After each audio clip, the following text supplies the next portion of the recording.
नमस्कार, मावळ 24 तास मध्ये आपलं स्वागत. मी महादेव वाघमारे.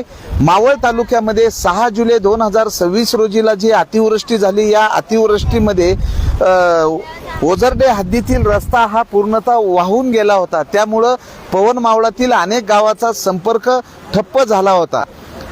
सार्वजनिक बांधकाम विभागाचे उपअभियंता अनिल जाधव यांना ग्रामस्थांनी सर्व माहिती दिली, पण तात्पुरता या ठिकाणी मुरुम जे आहेत, ओझरडे गावचे माजी सरपंच बाळासाहेब पारखी यांच्या वतीनं हे दुरुस्त करण्यात आलं. पण पुन्हा मोठा पाऊस आला आणि या पावसामध्ये पूर्णतः वाहून गेल्यामुळं इथला मार्ग बंद झालेला आहे. अनेक वाहनं ओझरडे हद्दीतील जे स्मशानभूमी आहे, स्मशानभूमीचा हा जो ओढा आहे, या ओढ्यापर्यंत येतात आणि परत निघून जातात.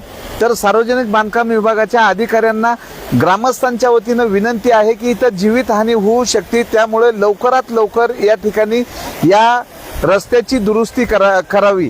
त्यातच उर्शेपासून जर आपण या ठिकाणी प्रवास करत असताना धामणकर मळ्याच्या ठिकाणी मोठ्या प्रमाणात रस्त्याची दुरावस्था झालेली, तिथून पुढे आल्यानंतर काही ठिकाणी खड्डे आहेत. पण या रस्त्यावरनं येत असताना 6 जुलै 2026च्या पावसामध्ये मोठ्या प्रमाणात जे काही ओढे नाले आहेत, त्यांच्या ज्या संरक्षण कठडे आहेत तेही वाहून गेलेले आहेत. रात्रीचा प्रवास हा धोक्याचा झालेला आहे. तर या ठिकाणी ग्रामस्थ आहेत, आम्ही त्यांच्याकडनं जाणून घेतोय नेमकी समस्या काय आहे. आता फक्त दुचाकी जाते, आणखी पाऊस जर सुरू झाला तर यावरनं दुचाकी जाऊ शकत नाही. सार्वजनिक बांधकाम विभागाने त्वरित रस्ता दुरुस्त करण्याची मागणी होते. तर इथं लहान मुलं आहेत की यांच्या ज्या स्कूल बस आहेत ह्या इथपर्यंत येतात आणि इथून यांना चालत जावं लागतं. काय नाव आणि काय अडचण आहे? नाव सांगतो. माझं नाव आरोही आणि इथं स्कूल बसला यायला त्रास होतो. पॅरेंट्सला इथं सोडायला लागतं आणि न्यायला बी यायला लागतं. बर, काय नाव तुझं, काय सांगते? ओवी विकास चौजरकर. आम्हाला इथं यायला त्रास होतो, पॅरेंट्सला पण त्रास होतो. पॅरेंट्सला कामाला जायचं असलं आम्हाला पण नाही न्यायला येत आणि मग आम्हाला पण नाही जात, आम्हाला चालत जायला लागतं. बर, हा काय त्रास आहे?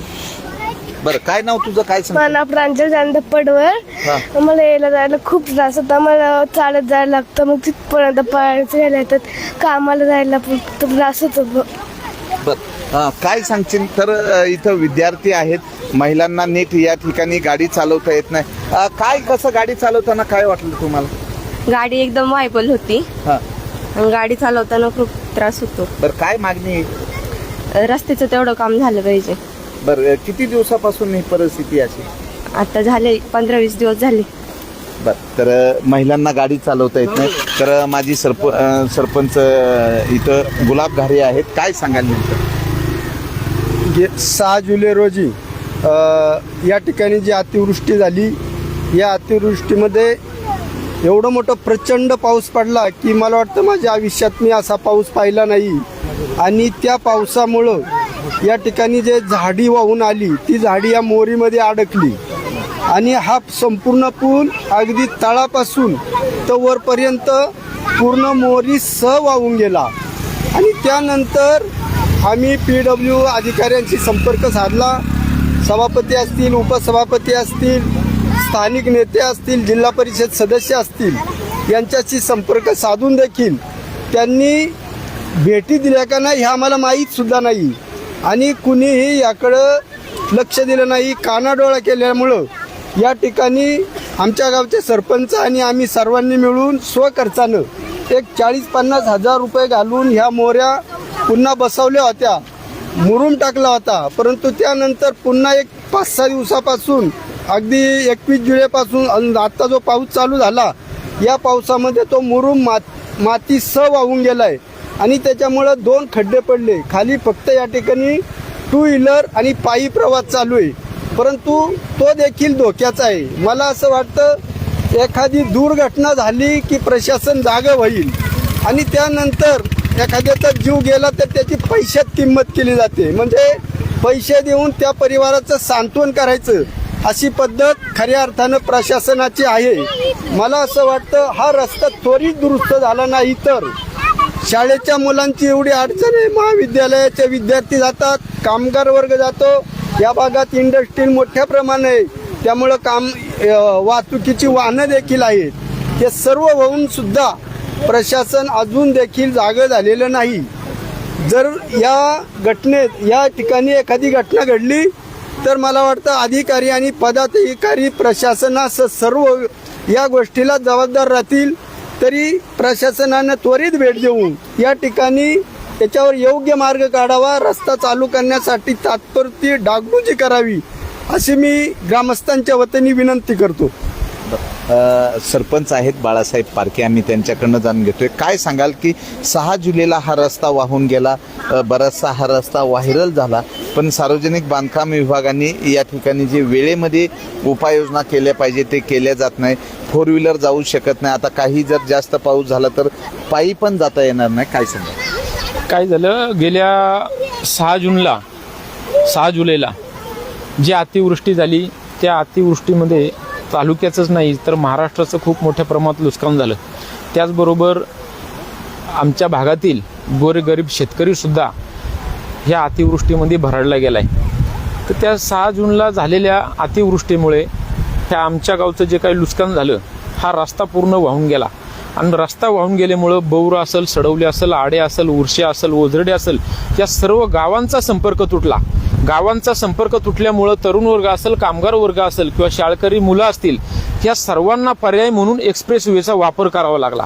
आणि एक्सप्रेसवरती आतापर्यंत आमच्या गावातले 18 जणांचा मृत्यू झालेला आहे.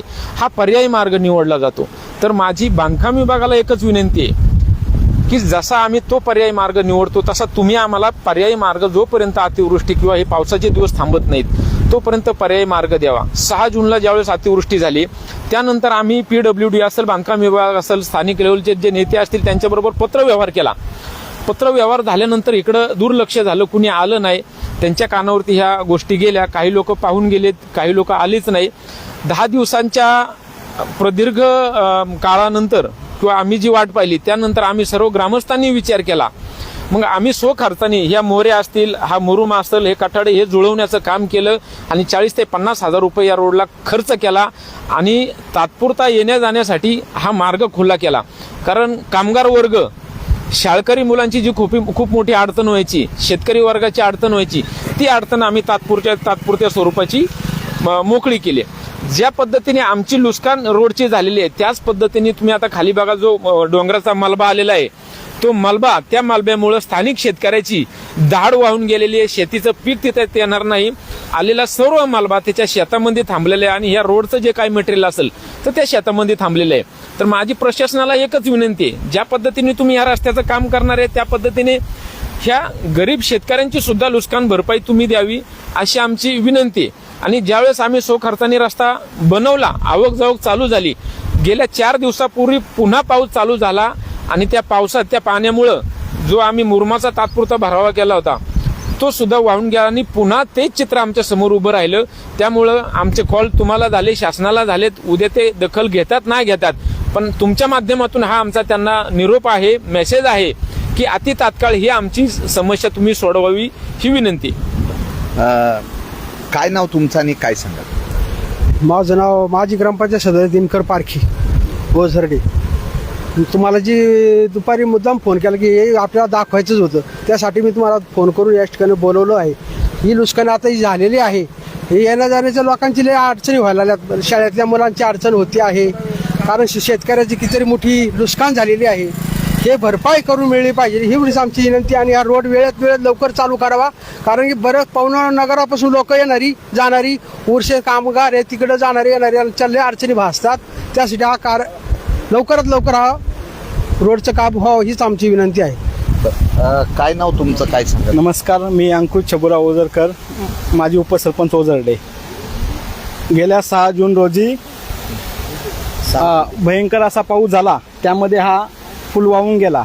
पण हा पूल एकटा ओझरड्याचा नसून संपूर्ण पवन मावळतली बहुपासून जेवढी कामगार वर्ग उरशाला कामाला जातात त्यांच्यासाठी हा मार्ग असून आमच्या गावातील शाळेची मुलं असेल त्यांना बहुला शाळेत जायला लागतं. तिकडं कामगार शेती वर्गाला जातो. पण तरी पण ते हे काम ग्रामपंचायतीने केलं त्यावेळेस, पण तरी त्यानंतर पुन्हा एकदा तसाच पाऊस झाला आणि पुन्हा पूल वाहून गेला.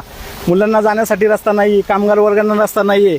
व तेच PWD त्यांच्या अंडरमध्ये हा रस्ता आहे. तर त्यांनी येऊन मला वाटतं 2 दिवसापूर्वी त्यांनी भेट घेतली होती. स्वतः साहेबराव अण्णा कारके, नितीनदादा मुरे आणि मी स्वतः इथं होतो. त्यांनी पाहणी केली. मी त्यांना हे केलं की आम्हाला 2 दिवसामध्ये आम्हाला रोड पाहिजे. तर त्यांनी काल येऊन पाहणी केली. उद्या किंवा परवा ते म्हणले मी काम करून देतो असे मी त्यांना मागणी केली. त्यांनी त्याला होकार दिला. पण आता तरी पण मुलांचं आणि शाळकरी मुलं आणि कामगार वर्गाचा त्यांचा जाण्याचा प्रश्न आहे तो लवकरात लवकर मिटावा ही मी त्यांना विनंती करतो. तर ग्रामस्थांच्या वतीनं मागणी होती की पवन मावळातल्या बऱ्याचशा गावाचा मार्ग ठप्प झालेला आहे. आता या ठिकाणची जी परिस्थिती आहे, मुरुम टाकलेला आहे. पाऊस भरपूर आला की हा मुरुम पण वाहून जातोय. आता दुचाकीवाले जातात पण या बाजूनं जर पाहिलं तर पूर्ण खचलेलं आहे ते. आणि जर हे असंच खचलं तर या ठिकाणी पुन्हा एखादा मोठा अपघात होऊ शकतो. लोकांनी या ठिकाणी जाऊ नये म्हणून झाडाच्या फांद्या टाकलेल्या आहेत. तर सार्वजनिक बांधकाम विभागाचे उपअभियंता अनिल जाधव साहेबांनी त्वरित येऊन इथल्या ह्या नागरिकांचा रस्ता जो आहे हा रस्ता सुरू करण्याची मागणी होत आहे. अन्यथा नागरिकांच्या वतीनं तीव्र आंदोलन करण्याचा इशाराही देण्यात येत आहे. लहान मुलांना, ग्रामस्थांना, दुग्ध व्यावसायिक, विद्यार्थी सर्वांचाच हा रस्ता आहे. पण जर पाऊस आला तर ह्या पावसामध्ये भीषण अपघात होऊ शकतो. तर बघूयात सार्वजनिक बांधकाम विभाग हा रस्ता दुरुस्त केव्हा करतोय, कारण नागरिकांची फार मोठ्या प्रमाणात या ठिकाणी गैरसोय होत आहे. मावळ 24 तास प्रतिनिधी महादेव वाघमारे, धन्यवाद.